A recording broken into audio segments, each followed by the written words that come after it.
नमस्कार, स्वागत है आपका हमारे नए YouTube channel the economy junction में। कैसे आप लोग? आशा करते हैं कि आप लोग बिल्कुल अच्छे होंगे और आपके सारे प्रतियोगी परीक्षाओं की तैयारी अच्छे तरीके से चल रही होगी। सभी का बहुत बहुत स्वागत है इस चैनल पे। तो जैसा कि कल की आपकी कक्षा में हम लोगों ने बहुत सारी बातें की थी और हमने आपको बताया था कि ये पूरी की पूरी तरीके से ये जो चैनल है द इकोनॉमी जंक्शन, ये पूरी तरीके से इकोनॉमिक्स से रिलेटेड, इकोनॉमी या इंडियन इकोनॉमी यानी भारतीय अर्थव्यवस्था से रिलेटेड सारी बातें इस पे की जाएगी। अर्थशास्त्र से संबंधित या भारतीय अर्थव्यवस्था से संबंधित सारे के सारे जितने भी आपके सवाल हैं, आपका सिलेबस है, आपके करंट इकोनॉमी है, सारी की सारी रिपोर्ट है, स्कीम्स है, ये सब इस पे हम लोग चर्चा करने वाले हैं। और इस पे आपकी एक कक्षा हमने ले ली है और कल जो हमने बात किया था बेस ऑफ इकोनॉमी पे चर्चा किया था, अर्थव्यवस्था के आधार पे चर्चा किया था। तो बस आप पे एक अच्छे तरीके से निरंतर जो है आप जुड़े रहिए और एक एक करके जो जो सेगमेंट आपका चले, चाहे आपका सिलेबस हो या क्वेश्चन आंसर का सेशन हो या करंट हो या कोई भी इकोनॉमिकल जो टॉपिक हो, वो आप जुड़े रहेंगे तो आप कुछ दिन जब आप निरंतर देखेंगे तो आपका कॉन्सेप्ट जो है बड़े आराम से क्लियर होते जाएगा और जो आपका एक इकोनॉमी का जो फोबिया है वो भी दूर होते चला जाएगा। विश्वास है कि आप निरंतर जुड़े रहिए, निरंतर क्लास करते रहिए और कोई भी दिक्कत होगा तो आप कांटेक्ट करें और आपकी कोई भी प्रॉब्लम्स होगी वो हम लोग क्लास में ही डिस्कस कर लेंगे। ठीक है, चलिए शुरुआत करते हैं। तो ये दूसरी कक्षा है आपका। कल हम लोगों ने बात कर लिया था बेस ऑफ इकोनॉमी के बारे में और कल की कक्षा में हमने ये चर्चा किया था कि जब हम बात करते हैं अर्थव्यवस्था के आधार में तो हमने कहा था कि अर्थव्यवस्था का जो सबसे स्तंभ होता है, जो पिलर होता है, वो दो व्यक्ति होते हैं, एक कंज्यूमर होता है, एक प्रोड्यूसर होता है। तो कंज्यूमर के बारे में हम लोगों ने चर्चा कर लिया था, प्रोड्यूसर, कंजप्शन और प्रोडक्शन, ये हम लोगों ने चर्चा कर लिया था और हमने ये कहा था कि कंज्यूमर की तरफ से वस्तु और सेवा का डिमांड होती है और प्रोड्यूसर की तरफ से वस्तु और सेवा का प्रोडक्शन होता है। ठीक है, तो जब हम बात करते हैं कंज्यूमर की तरफ से डिमांड की, उसी तरीके से प्रोड्यूसर की तरफ से सप्लाई होती है। तो आज हम पूरी तरीके से आज की कक्षा जो होगी वो आपके डिमांड एंड सप्लाई पे बेस्ड होगा और आप देखेंगे, क्योंकि देखिए जब जैसे जैसे हम आगे बढ़ेंगे ना तो ये डिमांड और सप्लाई ही कहीं खेल होगा। डिमांड ज्यादा होगा तो क्या हो जाएगा, सप्लाई ज्यादा होगा तो क्या हो जाएगा, डिमांड कम होगा तो क्या होगा, सप्लाई कम होगा तो क्या होगा, इसी का खेल होगा। तो सबसे पहले हमको अच्छे तरीके से डिमांड एंड सप्लाई को समझना है। ठीक है, चलिए शुरुआत करते हैं। तो कल हम लोगों ने कहां तक पढ़ लिया था? कल हमने आपको इस पे चर्चा की थी, यानी हम लोगों ने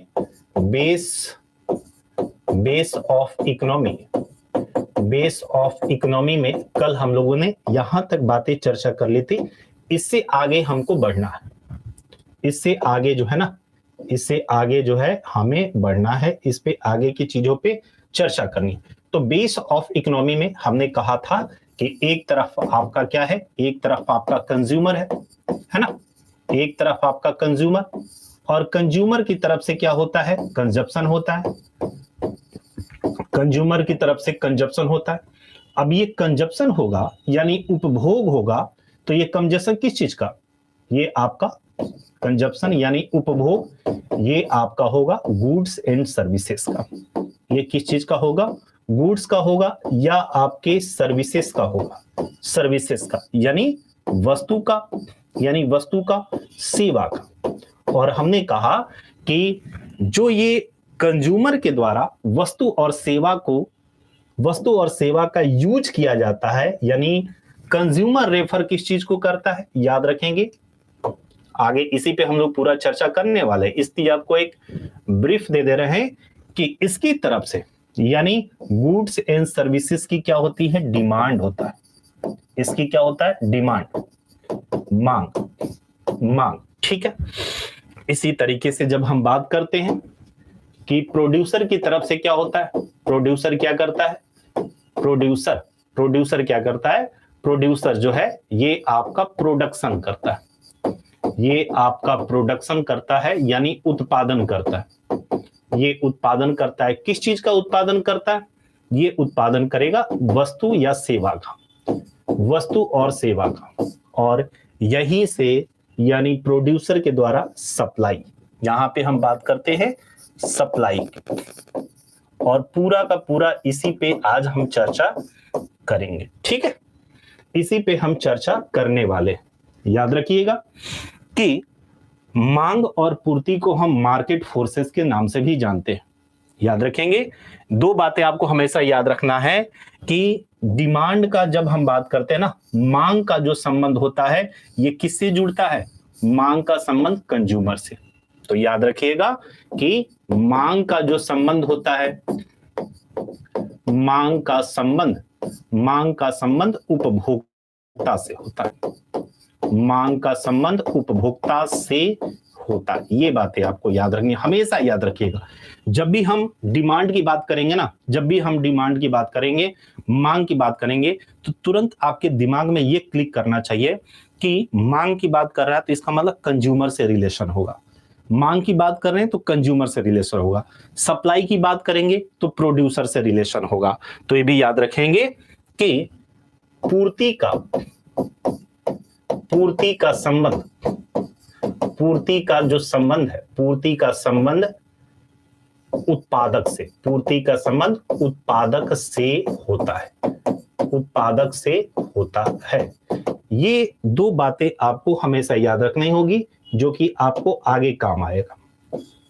आगे आपको ये काम आने वाला है, आगे आपको ये काम आने वाला है, ठीक है।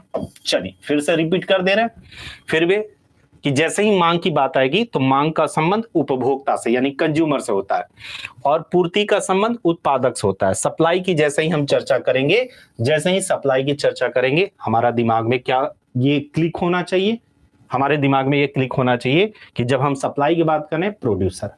क्लियर? चलिए अब आज हम चर्चा करेंगे कि ये मांग और पूर्ति है क्या, किसे कहते हैं मांग, मांग किसे कहते हैं, मांग का नियम क्या है, पूर्ति किसे कहते हैं, पूर्ति का नियम क्या है। यानी हम बात करेंगे आपकी व्हाट इज डिमांड और थ्योरी ऑफ डिमांड। तो उसी तरीके से सप्लाई और थ्योरी ऑफ सप्लाई की भी चर्चा करेंगे, ठीक है। चलिए इतना हो गया। ये तो कल ही हम लोगों ने पढ़ लिया था, ये जरूर याद रखिएगा। एक शब्द ये याद रखना है और एक बात ये आपका याद रखना है, ठीक है। आगे अब यहां पे आगे चर्चा करिए। बाजार की शक्तियां, बाजार की शक्तियां, बाजार की शक्तियां, बाजार की शक्तियां यानी मार्केट फोर्सेस। यानी हम बात कर रहे हैं मार्केट, हम बात कर रहे हैं मार्केट फोर्सेस की, मार्केट फोर्सेस की बात कर रहे हैं। तो कई बार तो ये भी सवाल पूछ लेता है, कई बार ये भी सवाल पूछ लेता है कि बाजार की शक्तियां किसे कहते हैं। तो बाजार की शक्तियां हम कहते हैं, बाजार की शक्तियां हम कहते हैं मांग को, मांग यानी डिमांड, डिमांड, ठीक है। उसी तरीके से हम बात करते हैं पूर्ति, पूर्ति यानी सप्लाई। अब इसमें हम क्या क्या बात करने वाले, यहां पे हम चर्चा करने वाले हैं मांग में। हम समझे सबसे पहले चर्चा करने वाले हैं मांग क्या होता है। यहां पे हम चर्चा करेंगे मांग क्या होता है, मांग क्या होता है, मांग का नियम क्या है, मांग का नियम, मांग का नियम यानी theory of demand, theory of demand, theory of demand, मांग का नियम। और फिर हम चर्चा करेंगे मांग क्यों होता है, हम चर्चा करेंगे मांग क्यों होता है, मांग क्यों होता है इसकी हम चर्चा करेंगे। यानी ये आपका हो गया what is demand, what is demand, what is demand, ठीक है, clear. What is demand, theory of demand, मांग क्यों होता है यानी why is demand, why is demand. तो चलिए सबसे पहले जो है ना, सबसे पहले हम इस पे चर्चा करते हैं, इसके बारे में हम बाद में चर्चा करेंगे। पहले इन विषय वस्तु पे चर्चा कर ले, फिर इस विषय वस्तु पे चर्चा करेंगे, ठीक है। अब यहां पर देखिए, जब हम बात करते हैं ना कि मांग क्या होता है, मांग का नियम क्या होता है, मांग क्यों होता है, तो सबसे पहले हम चर्चा करेंगे मांग क्या होता है। पहला हमारा क्या होगा, पहला हमारा ये टर्म होगा, पहला मांग क्या होता है, मांग क्या होता है, मांग क्या होता है। देखिए एक सामान्य सी भाषा। देखिए, अगर आपको इकोनॉमी को समझना है ना, इकोनॉमिक्स का ही अप्लाइड फॉर्म होता है इकोनॉमिक्स अर्थशास्त्र। अर्थशास्त्र में हम लोग सिद्धांत पढ़ते हैं। जब हम इकोनॉमिक्स की बात करते हैं ना, तो उसमें बहुत सारे सिद्धांत पढ़ते हैं, और उसी का जो अप्लाइड वर्जन है, जो व्यवहारिक है, उसको हम इकोनॉमी में पढ़ते हैं, यानी इंडियन इकोनॉमी यानी भारतीय अर्थव्यवस्था में पढ़ते हैं। तो इसलिए आपका इकोनॉमी जो है एक व्यवहारिक पक्ष को बताता है। व्यवहारिक पक्ष का मतलब जो आप अपनी दिनचर्या में व्यवहार करते हैं, आप दिनचर्या में व्यवहार करते हैं, वही आपका इकोनॉमी है। जैसे अगर हम मांग की बात करें, तो जब हम मांग की बात करते हैं तो आप बाजार में जाते हैं, तो सबसे पहले बाजार में आप जाते हैं तो क्या करते हैं? तो बाजार में जाते हैं तो कोई ना कोई समय होगा ना। कोई समय का मतलब क्या होगा? 2025 का कोई महीना। जैसा अभी फिलहाल क्या चल रहा है, अभी हम ये जैसे नवंबर की हम बात करें, नवंबर में खरीदने जाएंगे, तो क्या जरूरी है कि नवंबर में जिस वस्तु को आप खरीदने में जा रहे हैं वही मूल्य दिसंबर में होगा? नहीं होगा ना। नवंबर में जो चीज आप खरीदने जा रहे हैं या जो चीज खरीद रहे हैं, कोई गारंटी नहीं है कि अगला दिन वही मूल्य होगा, या अगले महीने वही मूल्य होगा, या अगला साल वही मूल्य होगा। यानी इसका मतलब यह हुआ कि किसी वस्तु की मांग यानी किसी वस्तु की कीमत जो है समय के अनुसार बदलते रहता है। समझ में आ रहा है ना? आज आपने कोई चीज खरीदा, आप बाजार में गए कि भैया आज बाजार में गए, आलू कैसे किलो है? तो बोला कि 30 रुपए किलो है। हो सकता है कि 10 दिन बाद या अगले दिन ही आप जाए तो कहेगा कि आलू जो है ना अब 35 रुपए किलो हो गया। यानी समय के अकॉर्डिंग कीमत में परिवर्तन हो रहा है कि नहीं? समय के अकॉर्डिंग कीमत में परिवर्तन हो रहा है। यानी मांग का संबंध, यानी मांग की जब हम परिभाषा करते हैं, मांग की जब डेफिनेशन देते हैं, तो उसमें दो चीज शामिल होता है, एक आपका समय और दूसरा कीमत। तो समय के अनुसार किसी वस्तु की मांग बदलते रहती है, क्योंकि समय के अनुसार कीमत बदल जाता है। समय के अनुसार कीमत बदलता है, कीमत के अनुसार मांग बदल जाता है। भाई एकदम सिंपल सा नियम है कि अगर किसी वस्तु की कीमत ज्यादा होगी, तो आप उसे कम कर देंगे। कोई वस्तु सस्ता मिलेगा, कीमत कम होगी, तो आप उसे ज्यादा कर देंगे। तो यानी समय के अनुसार आपका कीमत बदला और कीमत के अकॉर्डिंग मांग बदला। तो याद रखिएगा, जब हम मांग क्या होता है इसके बारे में कहते हैं ना, तो हम यहां पे कहते हैं कि इसका जो संबंध होता है, इसका संबंध होता है दो चीजों से। इसका संबंध हम कहेंगे मांग क्या होता है, तो जब हम मांग की बात करते हैं, यहां पे जब हम डिमांड की बात करते हैं, मांग की बात करते हैं, तो हमेशा याद रखिएगा कि इसका जो संबंध होता है, इसका जो संबंध जुड़ता है, ये आपका दो चीज से जुड़ता है। एक आपका समय यानी टाइम, और दूसरा जो है कीमत। और दूसरा क्या है? कीमत यानी प्राइस। अब देखिए, अब इसको लेके, और ये भी हमने आपको बताया कि संबंध में इसका एक संबंध किससे जुड़ता है? उपभोक्ता से। इसका एक संबंध हमने कई बार आपको बताया, हमने ये बताया कि जब भी हम मांग की बात करें तो तुरंत आपके दिमाग में क्लिक करना चाहिए उपभोक्ता, कंज्यूमर, क्रेता। उपभोक्ता को ही हम क्या कहते हैं? क्रेता। इसे ही कोई हम क्या कहते हैं? क्रेता। उपभोक्ता कहिए या क्रेता खरीदने वाला, बायर। अब देखिए परिभाषा कैसे बनेगा, जब हम इसकी बात करें तो कैसे परिभाषा बनेगा देखेंगे। एक निश्चित समय पर एक निश्चित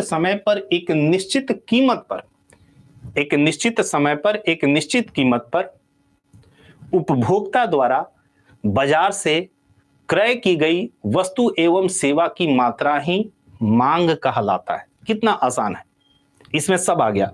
इसमें आपका कंज्यूमर भी आ गया, समय भी आ गया, कीमत भी आ गया। एक निश्चित समय पर बाजार से उपभोक्ता द्वारा वस्तु या सेवा की खरीदी गई मात्रा ही क्या कहलाता है? मांग कहलाता है। नॉर्मल सा सवाल है, तो इसका क्या करेंगे आप? इसका हाँ जी, परिभाषा इसका क्या हो जाएगा? इसका परिभाषा डेफिनेशन क्या हो जाएगा? एक एक निश्चित कीमत पर, एक निश्चित कीमत पर, एक निश्चित कीमत पर तथा एक निश्चित कीमत पर तथा एक निश्चित समय में, तथा एक निश्चित समय में, एक निश्चित समय में, समय में, निश्चित समय से, निश्चित समय में बाजार से उपभोक्ता द्वारा, बाजार से उपभोक्ता द्वारा, बाजार से उपभोक्ता द्वारा वस्तु तथा सेवा की, वस्तु तथा सेवा की, वस्तु तथा सेवा की खरीदी गई मात्रा, वस्तु तथा सेवा की खरीदी गई मात्रा ही, खरीदी गई मात्रा ही उस वस्तु की, उस वस्तु की, उस वस्तु की मांग कहलाती है, उस वस्तु की मांग कहलाती है, उस वस्तु की मांग कहलाती है, यानी डिमांड। देखिए हो गया ना। देखिए अब यहां पे हमने क्या कहा, यहां पे एक निश्चित कीमत आ गया, एक निश्चित कीमत, यहां पे एक निश्चित समय आ गया, और बाजार से, और इसका संबंध किससे जुड़ गया, उपभोक्ता, और मांग का हमेशा संबंध वस्तु और सेवा। मांग किस चीज का होगा, बाजार से जब भी हम मांग की बात करते हैं ना, डिमांड की बात करते हैं ना, तो वस्तु होगा या सेवा होगा, वस्तु या सेवा। तो एक निश्चित कीमत एक निश्चित समय पर उपभोक्ता द्वारा बाजार से वस्तु तथा सेवा की खरीदी गई मात्रा, यानी क्रय की गई मात्रा ही, खरीदी गई या क्रय की गई मात्रा ही मांग क्या है। एकदम आसान है, एकदम सिंपल सा परिभाषा है, सिंपल सा परिभाषा। तो इसका हमें जवाब मिल गया, इसका हमें जवाब मिल गया कि मांग क्या होता है, मांग क्या होता है, ये हम लोगों समझ गए। अब देखिए, अब मांग का नियम, मांग का नियम ये जो है ना बड़ा काम की चीज है, बहुत काम की चीज है, लेकिन आपको चुटकी में समझना आसान है, चुटकी में समझना आसान है, लेकिन है बड़ी काम की चीज। इसको समझना, ये दिमाग में रहेगा ना, तो आगे के बहुत सारे टर्म्स आपको समझ में आएंगे, संतुलन और होता है, इसका खेल क्या होता है ये समझ में आएगा।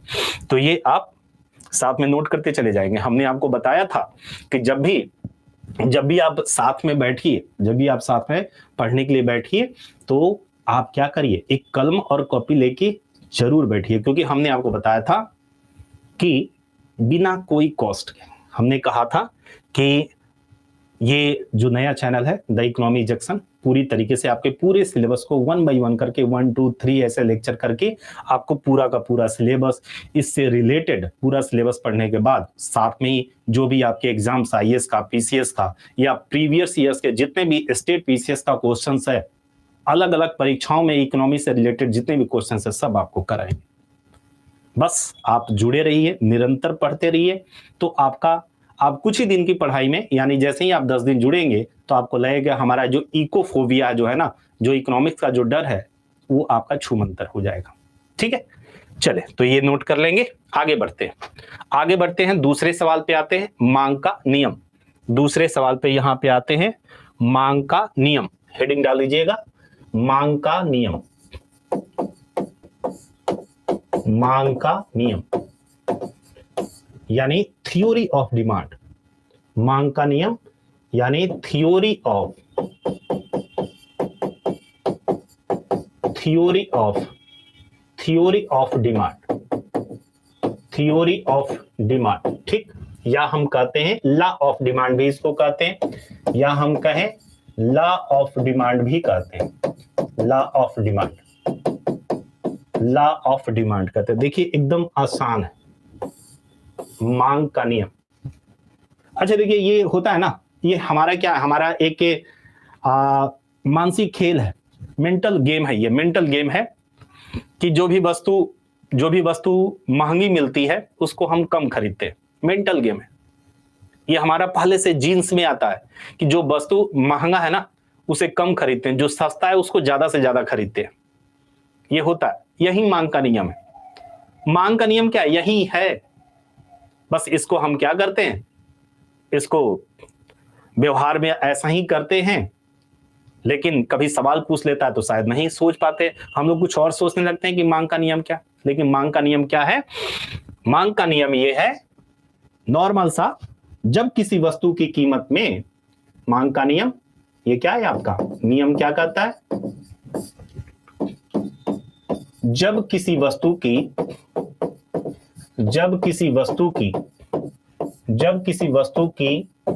कीमत में, जब किसी वस्तु की कीमत में वृद्धि होती है, जब किसी वस्तु की कीमत में वृद्धि होती है तो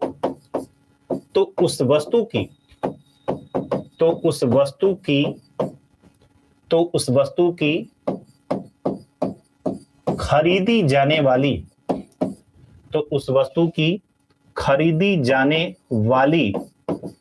जाने वाली मात्रा यानी मांग।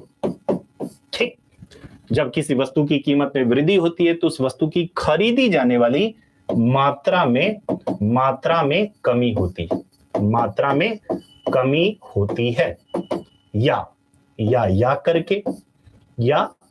करके दूसरा टर्म, या इसका उल्टा कर दीजिए, जब किसी वस्तु की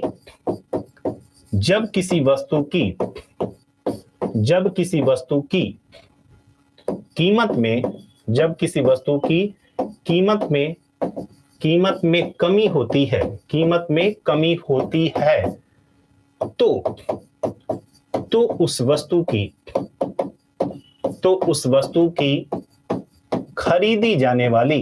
तो उस वस्तु की खरीदी जाने वाली मात्रा यानी मांग में वृद्धि होती है। यही आपका मांग का नियम है। इसको आप ऐसे भी लिख सकते हैं, कि जब अगर कोई वस्तु X है, इस वस्तु की कीमत में वृद्धि हुआ तो X वस्तु की मांग में क्या हो जाएगी, X वस्तु की मांग में कमी हो जाएगी, X वस्तु की मांग में क्या हो जाएगी, कमी हो जाएगी। या इसका उल्टा, जब किसी वस्तु की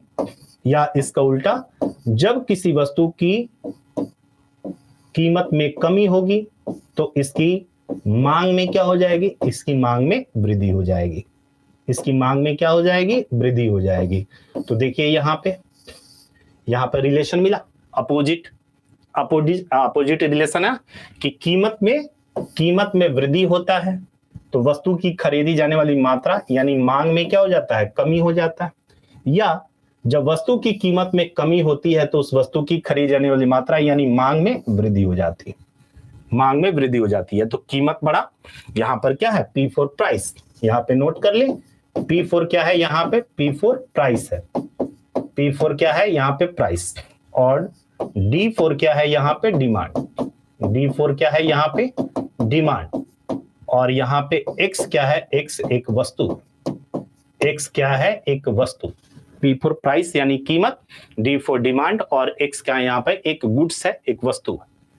तो यहाँ पे आपको क्या मिल रहा है, एक रिलेशन मिल रहा है कि नहीं मिल रहा है, यहाँ पे आपको एक रिलेशन देखने को मिल रहा है कि दोनों में अपोजिट रिलेशन, यानी नोट में करके यहाँ पे लिखेगा कि किसी वस्तु की कीमत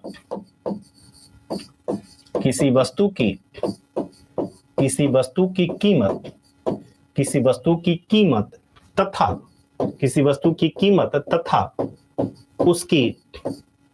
उसकी मांगी गई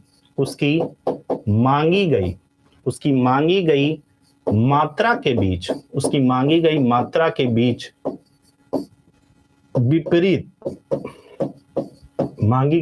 के बीच विपरीत यानी अपोजिट, ठीक है।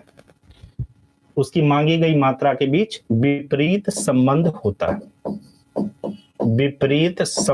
होता है ना। देखिए सीधा सा आपका यहाँ पे दिख रहा है, कि कीमत बढ़ा मांग घटा, मांग बढ़ा, है ना। कोई दिक्कत, एकदम क्लियर है, एकदम स्पष्ट है।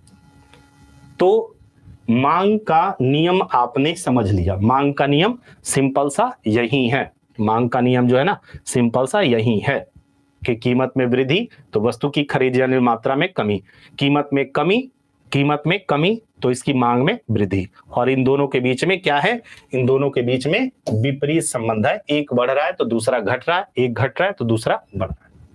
ये हो गया आपका मांग का नियम। इसका फिगर कैसे बनाते हैं, इसकी हम रेखा चित्र व्याख्या, चलिए भाई पूरा इकोनॉमी में इसी का बोलबाला है, मांग और पूर्ति का, डिमांड एंड सप्लाई का, तो इससे रिलेटेड सारी बातें देख लें। तो यहां पे हम ये भी देख लें इसका रेखा चित्रीय व्याख्या, यानी मांग का नियम, डायग्राम, इसका डायग्राम कैसे होगा। हाँ जी, चलिए तो जब यहां पे हम बात करते हैं, इतना तो हो गया ना, इतनी सारी चीजें समझ में आ गई, क्लियर है। जब हम इसके डायग्राम की बात करते हैं, इसके डायग्राम की बात करते हैं, यानी मांग का नियम,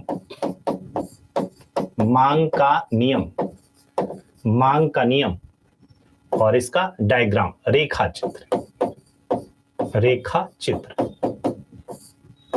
ठीक, किस तरीके से देखेंगे, है ना। इसको भी आइए देख लीजिए, मांग का नियम, रेखा चित्र। देखिए इस तरफ जो होता है ना, ये इसको हम क्या कहते हैं, ये आपका y एक्सिस होता है, इस तरफ आपका y एक्सिस, और इस तरफ जो है ना आपका x एक्सिस, x एक्सिस आधार, x एक्सिस, इसको हम क्या कहते हैं, इसको आधार अक्ष भी कहते हैं, इसको हम क्या कहते हैं, आधार अक्ष, आधार अक्ष, ठीक है। और इसको क्या कहते हैं, y एक्सिस को, इसको हम लंब अक्ष कहते हैं, इसको लंब अक्ष कहते हैं। अब जो है आपका, और इधर हम क्या रखते हैं, इधर हम प्राइस को रखते हैं, इधर हम प्राइस को यानी कीमत को रखते हैं, कीमत को, और इधर क्या रखते हैं हम, डिमांड को, नीचे हम रखते हैं डिमांड, नीचे हम डिमांड रखते हैं, यानी मांग, और इस तरीके से इसका रेखा होता है, इस तरीके से इसका रेखा होता है, और इस रेखा को हम क्या कहते हैं, इस रेखा को हम डिमांड कर्व कहते हैं। ये क्या है आपका, ये इसको हम कहते हैं डिमांड कर्व, डिमांड कर्व कहते हैं, यानी मांग वक्र कहते हैं, इसको हम मांग वक्र कहते हैं, डिमांड कर्व कहते हैं, ठीक है। हाँ जी, अब इसको इस तरीके से कुछ पॉइंट मिला लें, कुछ पॉइंट आप मिला लें, कुछ पॉइंट इस तरीके से आप मिला लें, ठीक है। बहुत सारे पॉइंट यहां पे नोट कर लीजिए, ए, बी और सी, ठीक। ये क्या है, आपको यहां पे नाम दे दें, Q1, Q2 और Q3, यहां पे शून्य, इसको हम मूल बिंदु कहते हैं, इस पॉइंट को हम क्या कहते हैं, ओरिजिन पॉइंट, मूल बिंदु कहते हैं, मूल बिंदु, ओरिजिन पॉइंट। ये आपका P1, P2, P3, ये एक नाम है। अब देखिए यहां पे जो थ्योरी ऑफ आपका जो डिमांड है ना, थ्योरी ऑफ आपका डिमांड यही है ना, कि एक्स वस्तु की कीमत बढ़ेगी तो एक्स वस्तु की डिमांड क्या हो जाएगी, घट जाएगी, यही आपका थ्योरी ऑफ डिमांड है, मांग का नियम। या एक्स वस्तु की कीमत घटेगी तो एक्स वस्तु की मांग जो है ये क्या हो जाएगी, बढ़ जाएगी, है ना, यही है आपका। अब देखिए, अब आपका डायग्राम भी सीधे वही बताता है, डायग्राम का जो स्लोप है ना, इस तरीके से आपका स्लोप है, इस तरीके से आपका स्लोप है, ये स्लोप है, ये आपका स्लोप है, यानी मांग वक्र जो है ये आपका, इसको हम ऊपर कहेंगे, इसको हिस्सा जो है ना, इसको ऊपर कहेंगे या बायां कहेंगे, ऊपर या बायां, ये सवाल कभी कभी पूछ देता है। और ये क्या है आपका, नीचे, नीचे या दायां, नीचे या दायां। अब यहां पे देखिएगा, अब यहां पे देखिएगा, स्पष्ट बता रहा है, स्पष्ट बता रहा है कि देखिए जब कीमत आपका P1 था, कीमत P1 था, तो कीमत P1 था तो किसी वस्तु की मांग कितना था, इतना था। कीमत OQ3, यहां पे मांग था, देख रहे हैं ना, यहां पे मांग था।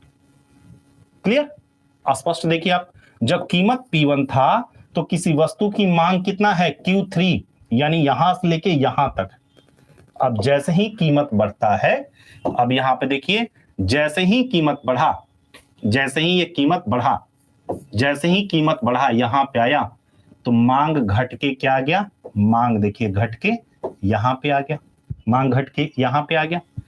और कीमत बढ़ा, और कीमत बढ़ा, और कीमत P3 बढ़ा, तो मांग घट के और घट गया, और घट गया, मांग घट के और कहां पे आ गया, यहां पे आ गया। देख रहे हैं ना, जैसे जैसे कीमत बढ़ रहा है, जैसे जैसे कीमत बढ़ रहा है, वैसे वैसे आप देख रहे हैं मांग जो है घट रहा है।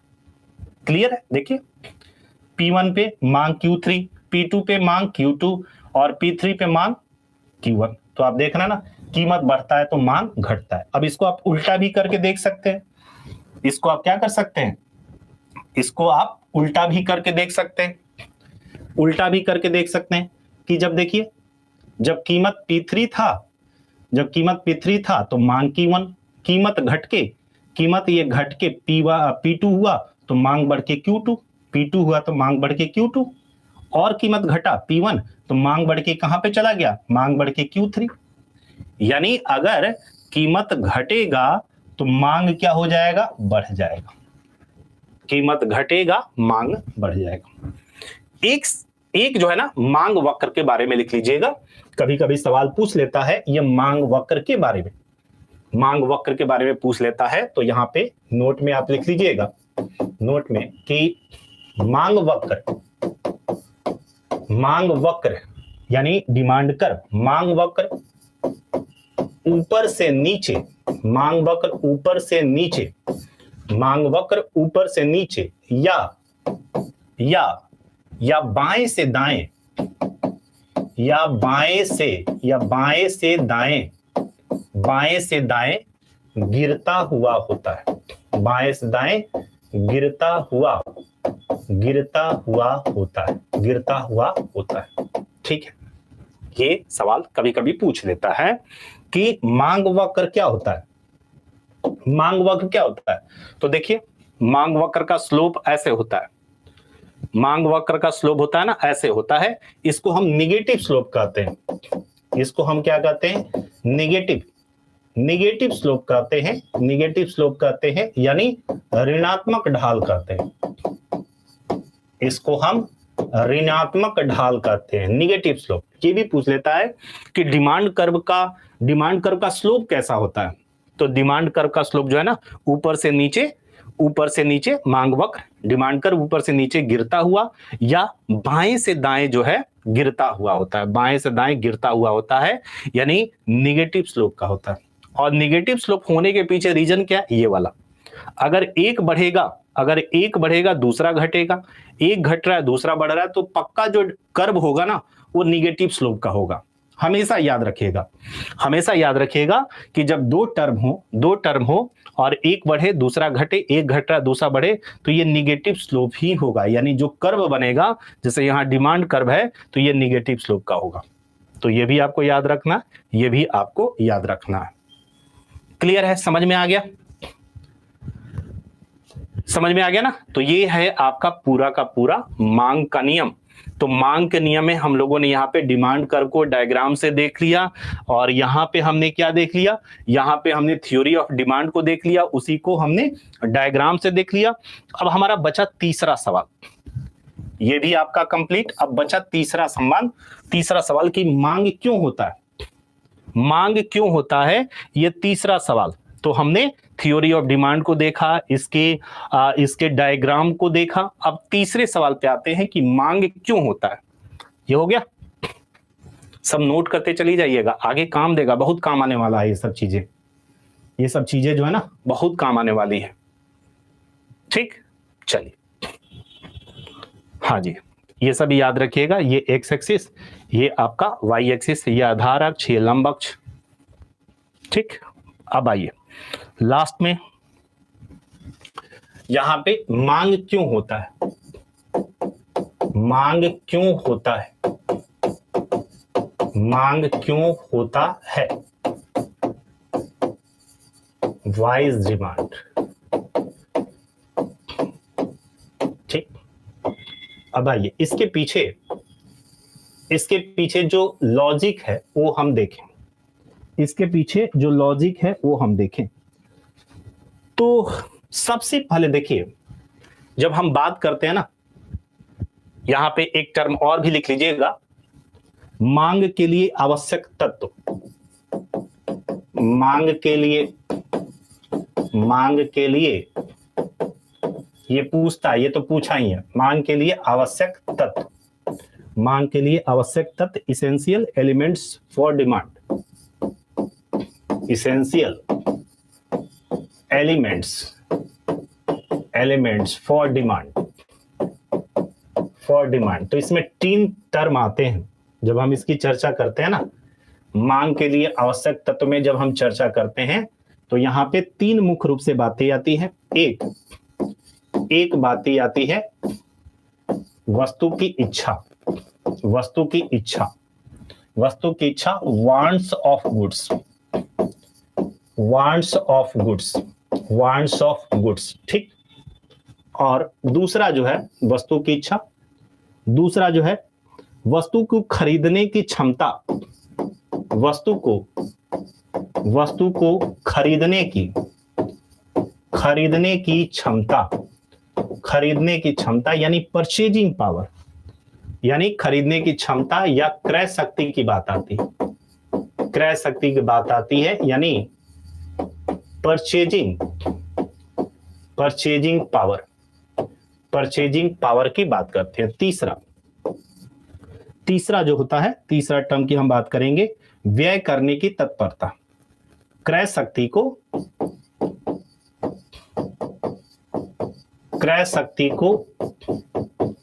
व्यय करने की तत्परता, यानी रेडी टू एक्सपेंड।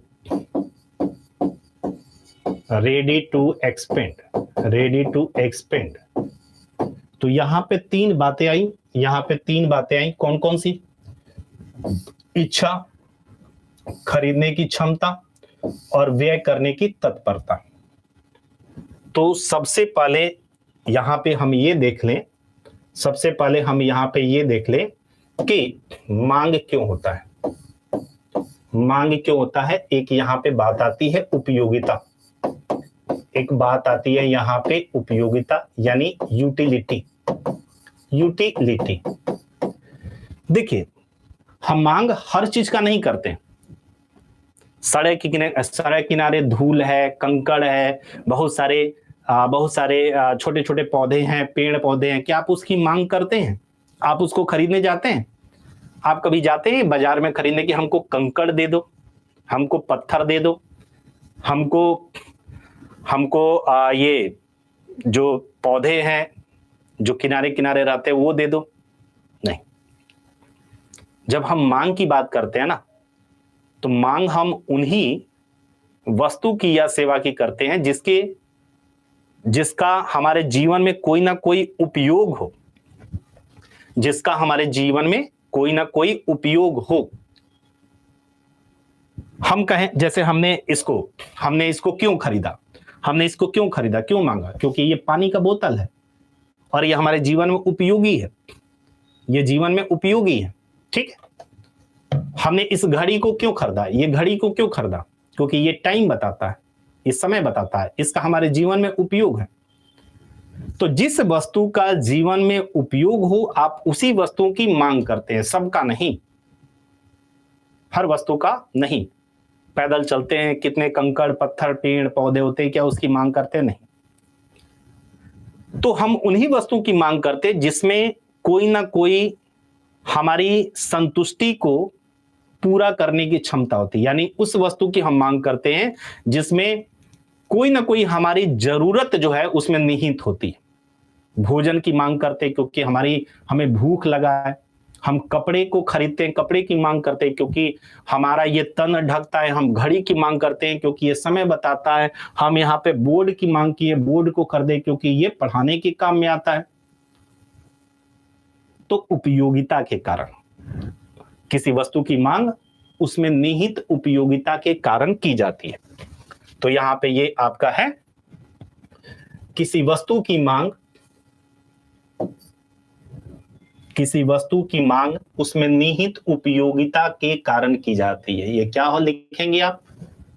ये आप लिखेंगे कि किसी वस्तु की मांग, किसी वस्तु की मांग, किसी वस्तु की मांग उसमें, किसी वस्तु की मांग उसमें निहित उपयोगिता, उपयोगिता के कारण, उपयोगिता के कारण करते। ठीक है, तो मांग क्यों होता है? उपयोगिता की वजह से। किसी वस्तु की मांग उसमें निहित उपयोगिता के कारण करते हैं। अब यहां पे एक सवाल आया, उपयोगिता क्या है? यहां पे एक सवाल आया, उपयोगिता क्या है? उपयोगिता क्या है? What is utility? What is utility? What is utility, है ना? एक ये भी आपका सवाल बन गया कि उपयोगिता क्या है? क्या है उपयोगिता? क्या है उपयोगिता बताएंगे? उपयोगिता क्या है? उपयोगिता की जब बात हम करते हैं ना, जब उपयोगिता की हम बात करते हैं तो हम कहते हैं कि किसी वस्तु में निहित वह गुण या क्षमता जो व्यक्ति की आवश्यकताओं की संतुष्टि को पूरा करती है। यानी उपयोगिता किसी वस्तु में निहित वह गुण या क्षमता है, उपयोगिता किसी वस्तु में निहित वह गुण या क्षमता है जिससे मनुष्य की, व्यक्ति की, उपभोक्ता की कोई ना कोई जरूरत पूरा होता है, आवश्यकता की संतुष्टि होती है, वही उपयोगिता है। इसी वजह से हम किसी वस्तु की मांग करते हैं। तो आप लिखेंगे कि, आप यहां पे लिखेंगे किसी वस्तु में, किसी वस्तु में, किसी वस्तु में निहित, किसी वस्तु में निहित, किसी वस्तु में निहित वह गुण या क्षमता, किसी वस्तु में निहित वह गुण या क्षमता जिससे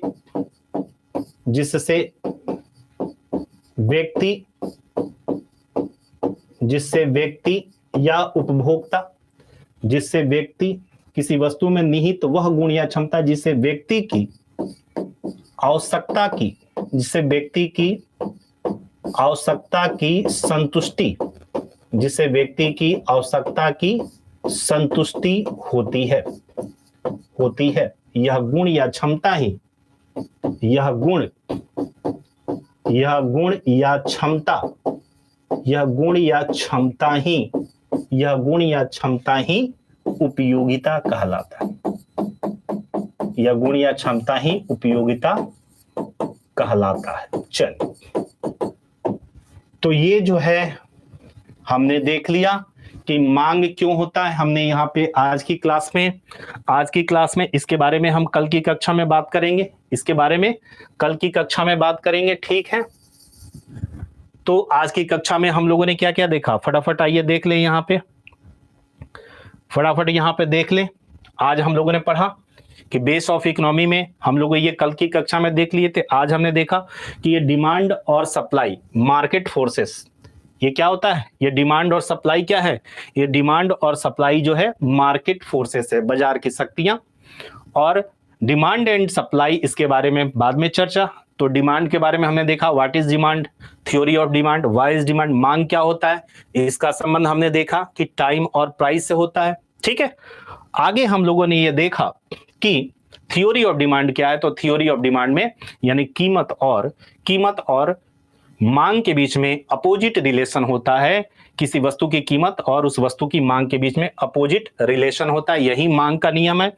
और इस नियम को हमने यहाँ पर डायग्राम के माध्यम से, फिगर के माध्यम से देखा, समझा और देखा कि डिमांड कर्व जो है निगेटिव स्लोप का होता है, ऊपर से नीचे बाएं से दाएं गिरता हुआ होता है। फिर हमने देखा लास्ट क्वेश्चन की वाइज डिमांड, मांग क्यों होता है? उपयोगिता के कारण किसी वस्तु की मांग करते हैं।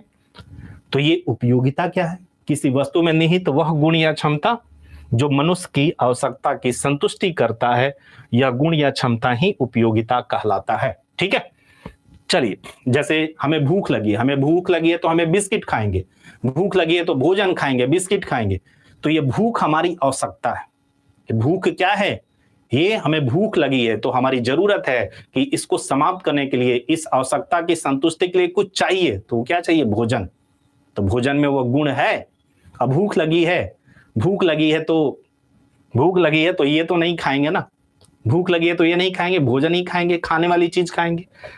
तो ये गुण या क्षमता, तो जो गुण और क्षमता है वही आपका उपयोगिता है। और इसके बारे में हम चर्चा करेंगे कि जब तक ये तीनों चीज नहीं होगा तब तक किसी वस्तु की मांग संभव ही नहीं है। तो कल की कक्षा में हम देखेंगे कि मांग संभव क्यों नहीं है। ठीक है, तो अच्छे तरीके से आप लोग पढ़ते रहिए, निरंतर जुड़े रहिए। पूरा का पूरा आपका इंडियन इकोनॉमी का सिलेबस आप यहाँ पे 1 बाय 1 करके पढ़ेंगे। ठीक है, सलाह यही है कि आपकी रेगुलरिटी चाहिए और साथ ही साथ में जब भी आप मेरे साथ बैठिए तो एक कलम और कॉपी लेके जरूर बैठिए, क्योंकि जो हम बता रहे हैं, समझा रहे हैं, जो आपको लिख के यहाँ पे पढ़ा रहे हैं, उसको आप नोट करते चले जाइएगा। तो आपका एक अच्छा सा नोट्स बन जाएगा जो हमेशा काम आएगा और दोबारा कभी पढ़ने की जरूरत नहीं पड़ेगी। चलिए, मिलते हैं कल की कक्षा में। जय हिंद।